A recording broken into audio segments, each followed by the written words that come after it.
안녕하세요. 의외로 많은 분들이 모르는 서양 지식을 전달해드리는 유닉 이박사 이세빈입니다. 오늘은 매부리에 대한 이야기를 해보려 해요. 매부리 교정은 아마도 낮은 코 교정 다음으로 많이 시행되는 수술인 것 같아요. 매부리 교정을 검색하다 보면 매부리 교정은 잘라야 한다더라, 갈아야 한다더라, 깎아야 한다더라 등 다양한 방법이 검색이 돼요. 매부리 교정을 위해서 의학용 칼이 사용되기도 하고요. 라스비라는 이름의 이러한 기구가 사용되기도 하고요. 오스테오톰과 해머가 사용되기도 합니다.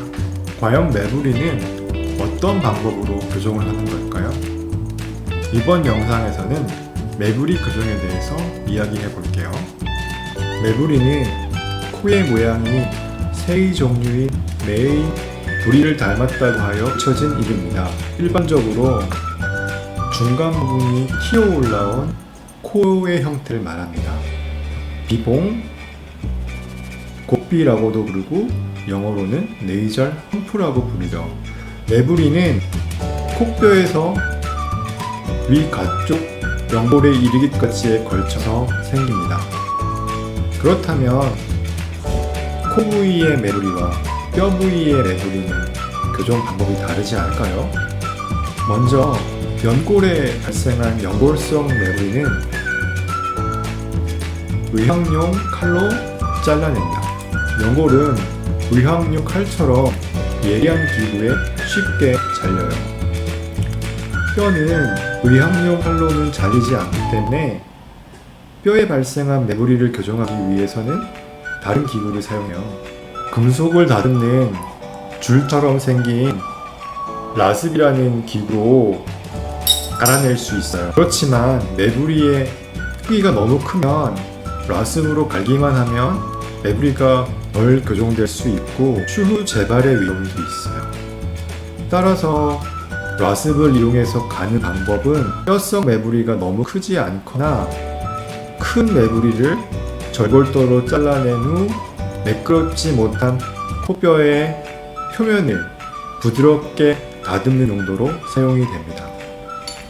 크기가 큰 매부리는 정과 망치가 연상이 되는 오스테오톰과 해머를 이용해서 잘라낼 수 있어요.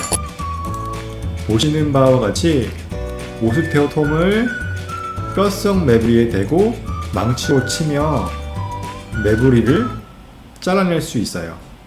깎아낸 매부리가 너무 커 콧등이 평평해지면 추가적으로 절골이 필요할 수 있고 표면이 매끄럽지 못하면 라스으로 갈아줘야 합니다. 지금까지 매부리 교정에 대해서 이야기해 드렸습니다. 연골성 매부리인지 뼈성 매부리인지에 따라 매부리의 크기에 따라 자르고 갈고 깎는 방법이 모두 필요합니다.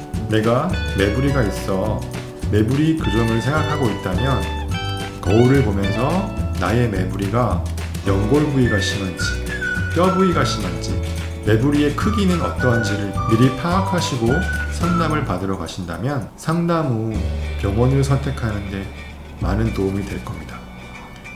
구독과 좋아요는 사랑이래요. 제 이야기가 도움이 되셨다면 구독과 좋아요 꼭 눌러주세요.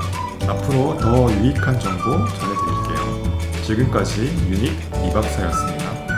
감사합니다.